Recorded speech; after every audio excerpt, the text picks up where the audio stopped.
નમસ્કાર વિદ્યાર્થી મિત્રો, ધોરણ 11 ભૌતિક વિજ્ઞાન વિષયના છઠ્ઠા પ્રકરણ કે જેનું નામ છે કાર્ય, ઉર્જા અને પાવર. આ ચેપ્ટરના ગયા લેક્ચરની અંદર વિદ્યાર્થી મિત્રો આપણે સ્થિતિ ઉર્જા ભણ્યા. ત્યાર પછી આજે યાંત્રિક ઉર્જાના સંરક્ષણનો અગત્યનો એક નિયમ ભણી. યાંત્રિક ઉર્જાનું સંરક્ષણ, યાંત્રિક ઉર્જાનું સંરક્ષણ.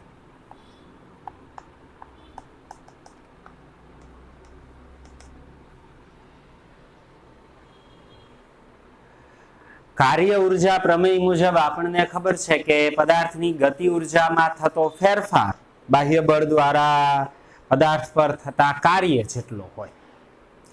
કાર્ય ઉર્જા પ્રમેય મુજબ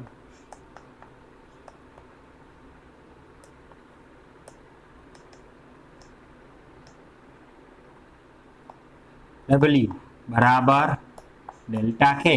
પદાર્થની ગતિ ઉર્જામાં થતો ફેરફાર પદાર્થ પર બાહ્ય બળ વડે થતા કાર્ય જેટલો હોય છે. તેથી W બરાબર ડેલ્ટા કે. આ સમીકરણ નંબર 1. આ જ રીતે ગયા લેક્ચરમાં આપણે સ્થિતિ ઉર્જા ભણ્યા. જ્યારે પણ બાહ્ય બળ દ્વારા કાર્ય થાય અને આ કાર્યના કારણે જો પદાર્થની ગતિ ઉર્જા ન બદલાતી હોય તો આ કાર્ય એ પદાર્થની અંદર સ્થિતિ ઉર્જા સ્વરૂપે સંગ્રહિત થાય છે.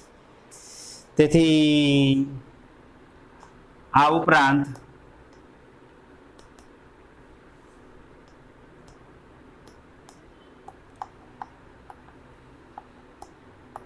સ્થિતિ ઉર્જા માટે W બરાબર માઇનસ ડેલ્ટા U, W બરાબર માઇનસ ડેલ્ટા U.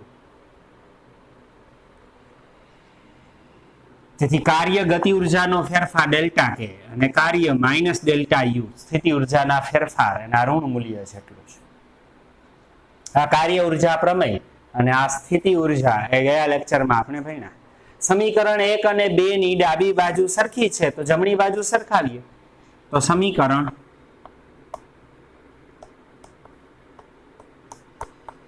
1 અને 2 પરથી 1 ની જમણી બાજુ ડેલ્ટા કે બરાબર 2 ની જમણી બાજુ માઇનસ ડેલ્ટા U. તેથી ડેલ્ટા કે બરાબર માઇનસ ડેલ્ટા U. તેથી ડેલ્ટા કે માઇનસ ડેલ્ટા U આમ જાય તો પ્લસ ડેલ્ટા U બરાબર 0. એટલે કે ગતિ ઉર્જાનો ફેરફાર અને સ્થિતિ ઉર્જાના ફેરફાર નો સરવાળો શૂન્ય હોય છે. તેથી આમ લખીએ સંયુક્તમાં ડેલ્ટા ગતિ ઉર્જા વધતા સ્થિતિ ઉર્જા એનો ફેરફાર બરાબર 0. પરંતુ પદાર્થની ગતિ ઉર્જા અને સ્થિતિ ઉર્જાના સરવાળાને પદાર્થની યાંત્રિક ઉર્જા કહે છે. પદાર્થની ગતિ ઉર્જા અને સ્થિતિ ઉર્જા ના સરવાળાને પદાર્થની ગતિ ઉર્જા અને સ્થિતિ ઉર્જાના સરવાળાને પદાર્થની યાંત્રિક ઉર્જા કહે છે.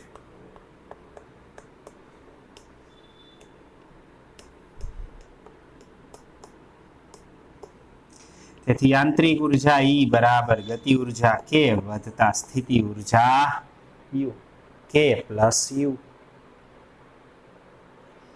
ગતિ ઉર્જા અને સ્થિતિ ઉર્જાનો સરવાળો પદાર્થની કુલ યાંત્રિક ઉર્જા તરીકે ઓળખાય, જેને સંકેતમાં E વડે દર્શાવવામાં આવે છે.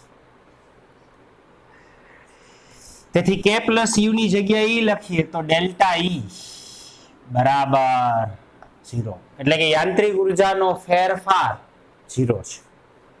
આનો અર્થ એવો કે યાંત્રિક ઉર્જાનો ફેરફાર નથી થતો તો યાંત્રિક ઉર્જા અચળ છે. તેથી E બરાબર અચળ એટલે કે યાંત્રિક ઉર્જા બદલાતી નથી, અચળ રહે છે. સંરક્ષી બળ ક્ષેત્રમાં યાંત્રિક ઉર્જા અચળ રહે છે. આ હકીકતને યાંત્રિક ઉર્જાના સંરક્ષણનો નિયમ કહેવાય. સંરક્ષી બળ ક્ષેત્રમાં કોઈ કાર્ય થતું હોય તો એ કાર્યમાં ગતિ ઉર્જા બદલાતી હોય, સ્થિતિ ઉર્જા બદલાતી હોય, પણ પદાર્થની કુલ ઉર્જા અથવા યાંત્રિક ઉર્જા અચળ રહે છે. સંરક્ષી બળ ક્ષેત્રમાં પદાર્થની કુલ યાંત્રિક ઉર્જા અચળ રહે છે. સંરક્ષી બળ ક્ષેત્રમાં પદાર્થની કુલ યાંત્રિક ઉર્જા અચળ રહે છે. આ હકીકતને યાંત્રિક ઉર્જાના સંરક્ષણનો નિયમ કહે છે. હકીકત યાંત્રિક ઉર્જાના સંરક્ષણના નિયમ તરીકે ઓળખવામાં આવે છે. આ યાંત્રિક ઉર્જાના સંરક્ષણનો નિયમ છે. સામાન્ય રીતે સમજો કે કોઈ પદાર્થને આપણે ઉર્ધ્વ દિશામાં ફેંકીએ તો જ્યારે ફેંકીએ ત્યારે આપણે એને વેગ આપીએ છીએ, ત્યારે એ પુષ્કળ વેગથી ગતિ કરે એટલે એની પાસે ગતિ ઉર્જા હોય. પણ એ જમીનની નજીક છે એટલે એની સ્થિતિ ઉર્જા ઓછી હશે, ગતિ ઉર્જા વધુ છે. હવે એને જ્યારે આપણે ઉપર ફેંકીએ છીએ ત્યારે એ જેમ જેમ ઉપર જશે એમ એમ એની ઝડપ ઘટે છે એટલે ગતિ ઉર્જા ઘટશે. પણ સામે એની ઊંચાઈ વધે છે તો એની સ્થિતિ ઉર્જા વધતી જશે. એટલે ગતિ ઉર્જામાં જેટલો પદાર્થ ઊંચે જાય એમ ઘટાડો થાય એટલો જ સામે સ્થિતિ ઉર્જામાં ઊંચાઈ વધવાના કારણે વધારો થાય. તેથી ગતિ ઉર્જાનો ઘટાડો અને સ્થિતિ ઉર્જાનો વધારો સરખો હોય તો કુલ ફેરફાર ઉર્જાનો કુલ ફેરફાર 0, કારણ કે કુલ યાંત્રિક ઉર્જા એટલે અચળ રહે, કારણ કે કુલ યાંત્રિક ઉર્જા એટલે ગતિ ઉર્જા અને સ્થિતિ ઉર્જા એક જેટલી ઘટે છે બીજી એટલી વધે તો ફેરફાર 0. તેથી જ્યારે પદાર્થને ઊંચાઈએ ફેંકીએ છીએ ત્યારે દડો જેમ ઉપર જાય એમ એમ એની ગતિ ઉર્જા ઘટતી જાય અને સ્થિતિ ઉર્જા વધતી જાય. ટોચ ઉપર પહોંચે ત્યારે બધી જ ગતિ ઉર્જાનું સ્થિતિ ઉર્જામાં રૂપાંતરણ થઈ જાય, કારણ કે ટોચ ઉપર ક્ષણિક ઝડપ 0 તો ગતિ ઉર્જા 0 થઈ જાય, બધી જ ઉર્જા સ્થિતિ ઉર્જામાં રૂપાંતરિત થઈ જાય. પછી પાછો નીચે આવે, જ્યારે દડો એ પાછો નીચે આવે છે, ઊંચાઈએ ફેંકેલો ઉર્ધ્વ દિશામાં ફેંકેલો દડો નીચે આવે છે એમ એમ એની ઝડપ વધતી જાય. તો ઝડપ વધે છે ત્યારે ગતિ ઉર્જા વધે છે, સામે એની ઊંચાઈ ઘટે છે તો સ્થિતિ ઉર્જામાં ઘટાડો થાય. તો જેટલો ગતિ ઉર્જામાં વધારો થાય એટલો જ સ્થિતિ ઉર્જામાં ઘટાડો થાય. ઋણ નિશાની ઘટાડો છે. એકનો વધારો બીજાનો ઘટાડો એક સરખો હોય. તેથી ગતિ અને સ્થિતિ ઉર્જા વધઘટ થયા રાખે, પણ સંરક્ષી બળ ક્ષેત્રમાં તંત્રની કુલ અથવા પદાર્થની કુલ યાંત્રિક ઉર્જા તો કેવી રહે? અચળ રહે છે. આ હકીકતને યાંત્રિક ઉર્જાના સંરક્ષણનો નિયમ કહે છે. આ હકીકતને યાંત્રિક ઉર્જાના સંરક્ષણનો નિયમ કહે છે. આમ સંરક્ષી બળ ક્ષેત્રમાં એવું બળ ક્ષેત્ર જેમાં ઉર્જાનો વ્યય થતો ન હોય, જે બળ છે એ સામાન્ય રીતે ઉર્જા છે અન્ય સ્વરૂપે વેડફતું ન હોય, આવું બળ સંરક્ષી બળ કહેવાય. આવા સંરક્ષી બળ જે વિસ્તારમાં પ્રવર્તમાન હોય એ ક્ષેત્ર સંરક્ષી બળ ક્ષેત્ર કહેવાય. દાખલા તરીકે ગુરુત્વાકર્ષી ક્ષેત્ર સંરક્ષી બળ ક્ષેત્ર છે. તો આવા બળ ક્ષેત્રમાં પદાર્થની કુલ યાંત્રિક ઉર્જા અચળ રહે.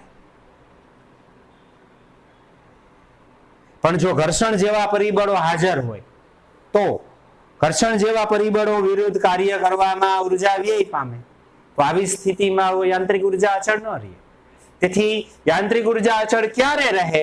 એવું બળ ક્ષેત્ર કે જેમાં બળનું સંરક્ષણ થતું હોય, સંરક્ષી બળ હાજર હોય, ઉર્જાનો વ્યય ન કરતા હોય, ઉર્જાનો વ્યય કરતા હોય એવા પરિબળો ગેરહાજર હોય અથવા ઉર્જાનો વ્યય ન થતો હોય. કારણ કે જ્યારે પણ ઘર્ષણ, અવરોધક બળ વગેરે જેવા પરિબળો હાજર હોય ત્યારે ઉર્જા છે એ વ્યય પામે. વ્યય પામેલી ઉર્જા છે એ ઉષ્મા ઉર્જામાં કે અન્ય ઉર્જા સ્વરૂપે વેડફાઈ જાય. એનું ગતિ કે સ્થિતિ ઉર્જામાં રૂપાંતર ન થતું, અન્ય ઉર્જામાં રૂપાંતરિત થાય. તો આવી સ્થિતિમાં ઉર્જા સંરક્ષણના નિયમનું પાલન ન થાય, યાંત્રિક ઉર્જાના કુલ સંરક્ષણના નિયમમાં યાંત્રિક ઉર્જાનું સંરક્ષણ ન થાય. ત્યારે થાય એવું બળ હાજર હોય જેનું સંરક્ષણ થતું હોય, એવું ક્ષેત્ર કે જે સંરક્ષી બળ ક્ષેત્ર. તો પ્રશ્ન થાય કે આ સંરક્ષી બળ અને સંરક્ષી બળ ક્ષેત્ર કયા કયા? સંરક્ષી બળની વ્યાખ્યાઓ શું, ઓળખ શું? તો સંરક્ષી બળની ઓળખ મેળવીએ.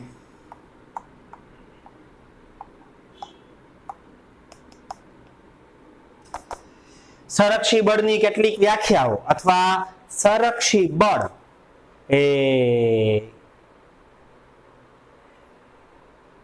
કઈ કઈ લાક્ષણિકતાઓ ધરાવે છે તે વાત જોઈએ. આ એટલા માટે આ અભ્યાસ મહત્વનો છે કારણ કે આમાંથી કોઈ પણ રીતે બળ, સંરક્ષી બળને વ્યાખ્યાયિત કરી શકાય કે એની ઓળખ મેળવી શકાય.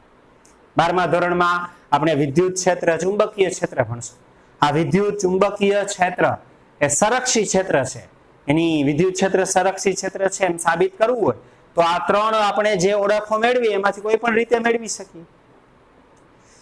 તો પહેલી ઓળખ F બરાબર -du/dx. જે બળ આ સમીકરણનું પાલન કરે તે સંરક્ષી બળ છે. જે બળ આ સમીકરણનું પાલન કરે જે બળ આ સમીકરણનું પાલન કરે તે સંરક્ષી બળ છે.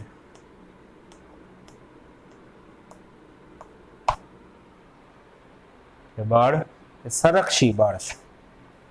F બરાબર -du/dx. આ સમીકરણને જે બળ અનુસરતું હોય એટલે કે સ્થિતિ ઉર્જાના અંતરની સાપેક્ષે વિકલનના ઋણ મૂલ્ય જેટલું જે બળ હોય એ બળ સંરક્ષી બળ છે. આ સંરક્ષી બળની પહેલી ઓળખ.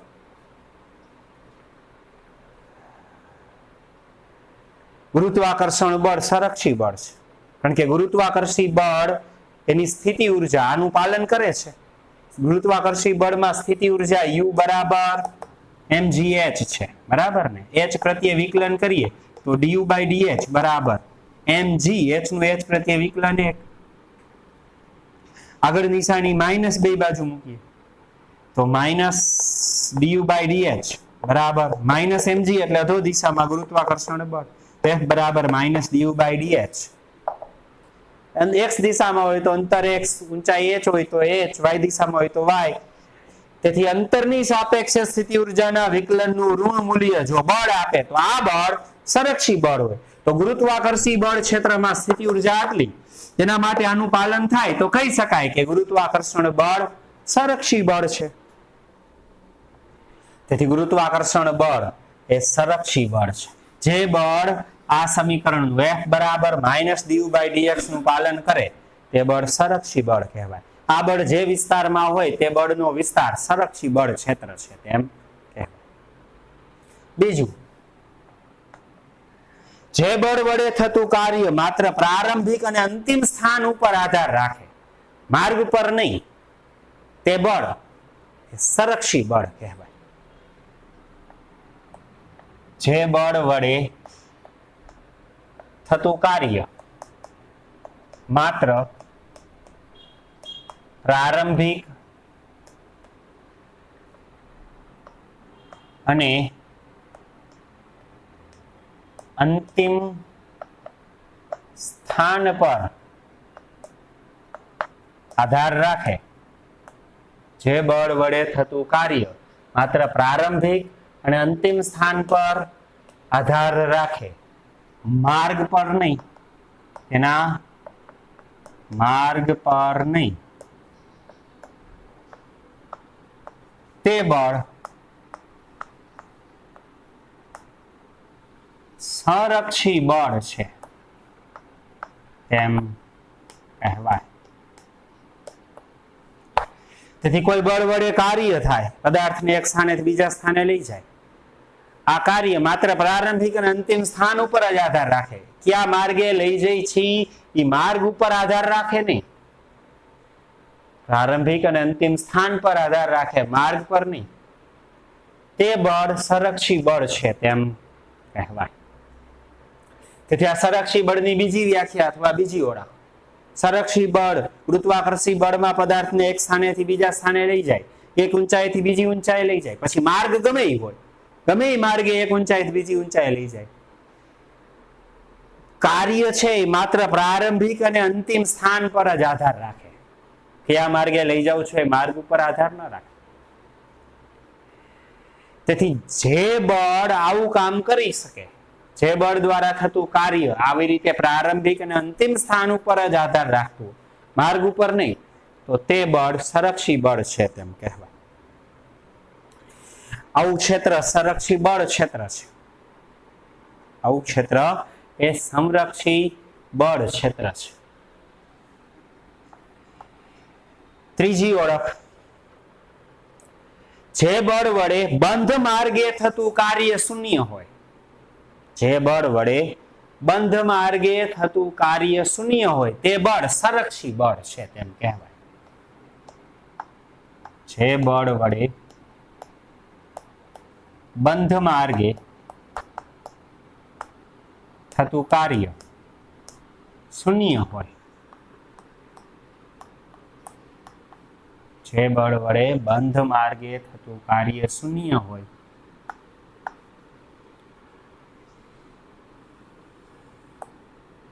તે બળ સંરક્ષી બળ છે તેમ કહેવાય.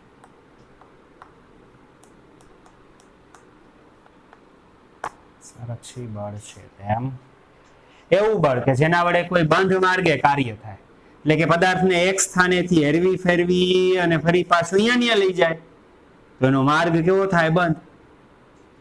એક સ્થાનેથી હેરવી ફેરવીને ફરી પાછા ત્યાં ને ત્યાં લઈ આવી, માર્ગ બંધ થાય.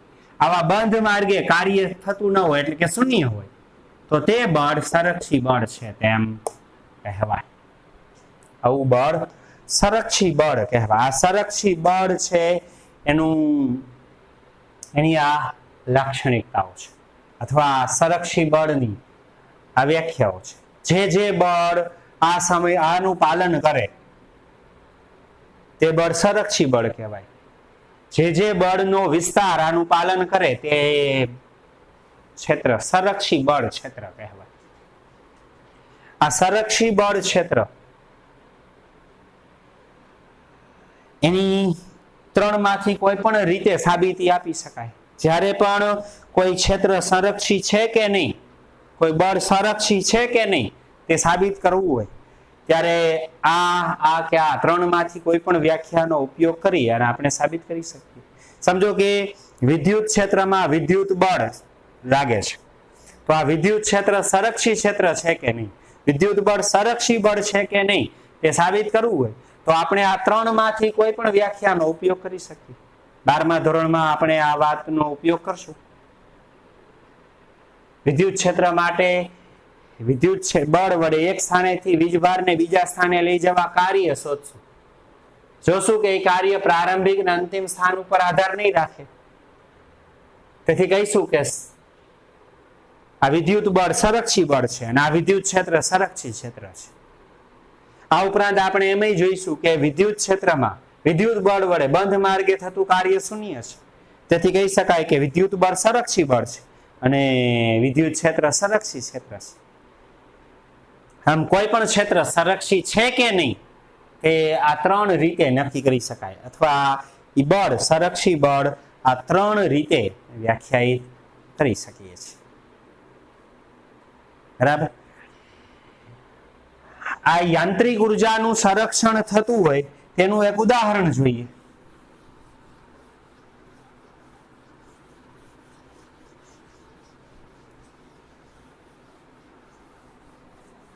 યાંત્રિક ઉર્જાના સંરક્ષણનું ઉદાહરણ.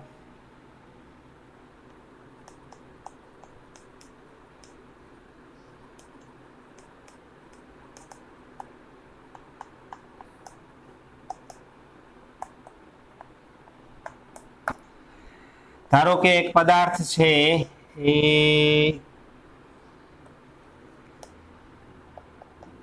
કેપિટલ એચ જેટલી ઊંચાઈએથી પદાર્થને મૂકવામાં આવે છે, મુક્ત પતન કરાવવામાં આવે. આ સ્થાન એ છે. થોડા સમય પછી એ બી સ્થાને સ્મોલ એચ ઊંચાઈ હશે, બી સ્થાને નીચે તરફ વેગ ધરાવતો હશે અને છેલ્લે સી સ્થાને વીએફ વેગથી, અંતિમ વેગથી નીચે પડે છે.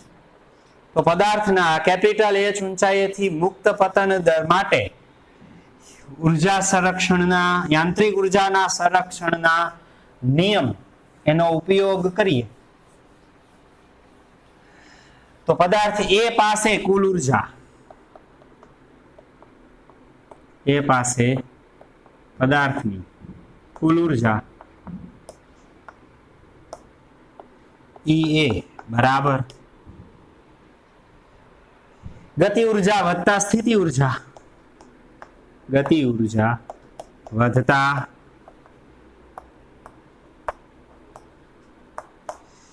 સ્થિતિ ઉર્જા. હવે પદાર્થ એ સ્થાને ટોચ ઉપર, એ સ્થાને ટોચ ઉપર મુક્ત પતન કરીએ છીએ તો પ્રારંભિક વેગ 0 હોય. અહીંયા પ્રારંભિક વેગ 0, તો એની ગતિ ઉર્જા શૂન્ય હશે. વધતા સ્થિતિ ઉર્જા, પદાર્થનું દળ એમ હોય, એની ઊંચાઈ કેપિટલ એચ છે, આને સંદર્ભ સપાટી તરીકે લઈએ, આ જમીનની સપાટી સંદર્ભ સપાટી તરીકે લઈએ તો સ્થિતિ ઉર્જા એમ જી કેપિટલ એચ.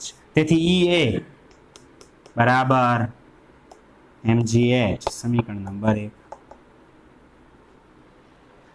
હવે રસ્તામાં ગતિ કરતા કરતા બી પાસે પહોંચે તો બી પાસે ધારો કે એનો વેગ v સ્મોલ h છે,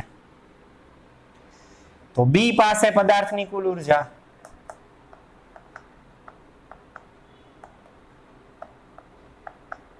એટલે યાંત્રિક ઉર્જા EB બરાબર ગતિ ઉર્જા વધતા સ્થિતિ ઉર્જા k વધતા u, ગતિ ઉર્જા વધતા સ્થિતિ ઉર્જા.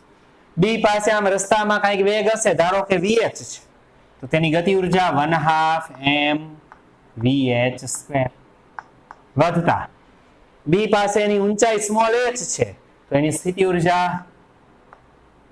mgh હશે.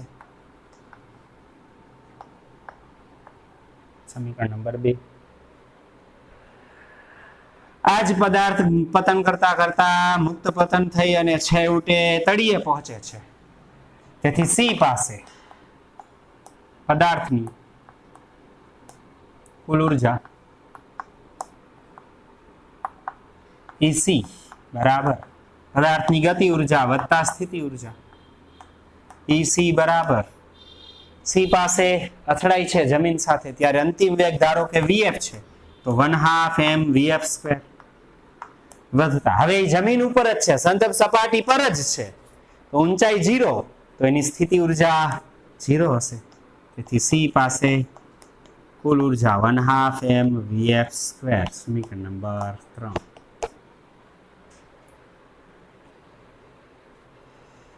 યાંત્રિક ઉર્જાના સંરક્ષણના નિયમ મુજબ યાંત્રિક ઉર્જાના સંરક્ષણ પરથી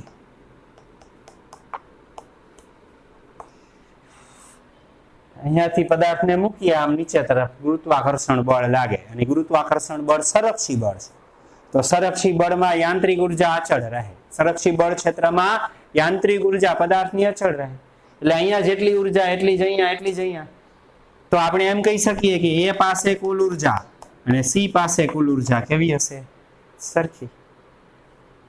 તેથી એ પાસે કુલ ઉર્જા mg કેપિટલ H, સી પાસે તો 1/2 mvf², mm કેન્સલ, તેથી vf² બરાબર 2gh, તેથી vf બરાબર વર્ગમૂળમાં 2g કેપિટલ h.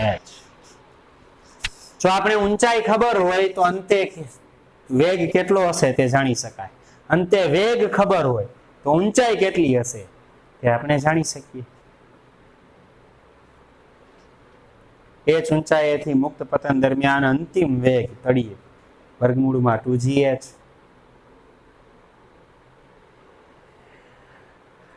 આ જ રીતે સમીકરણ 1 અને 2 સરખાવીએ. 1 અને 2 સમીકરણ 1 અને 2 પરથી યાંત્રિક ઉર્જાના સંરક્ષણના નિયમ મુજબ Ea બરાબર Eb. Ea એટલે mg કેપિટલ H, Eb એટલે 1/2 mvh² plus mg small h. આને કરતા બનાવો તો 1/2 mvh² બરાબર mg capital H minus mg small h. mg common કાઢ લો, mg capital H minus small h. mm cancel, તો v સ્મોલ h² બરાબર 2g capital H minus small h, અથવા v small h બરાબર વર્ગમૂળમાં 2g capital H minus small h. આ small h ઊંચાઈ પદાર્થનો વેગ છે. મુક્ત પતન દરમિયાન કોઈ પણ ઊંચાઈએ વેગ જાણવો હોય, કુલ ઊંચાઈ ખબર હોય, જમીનથી કોઈ પણ ઊંચાઈએ વેગ જાણવું હોય તો એ ઊંચાઈ ખબર હોય તો 2g કેપિટલ H કુલ ઊંચાઈ માઇનસ જે તે સમયની ઊંચાઈ કિંમત મૂકી અને કોઈ પણ ઊંચાઈએ વેગ આપણે મેળવી શકીએ. આમ અંતિમ વેગ કોઈ પણ ઊંચાઈએ વેગ જમીન ઉપર પહોંચે તો h 0 હોય, વેગ 0 એટલે આ થઈ જાય ને અંતિમ.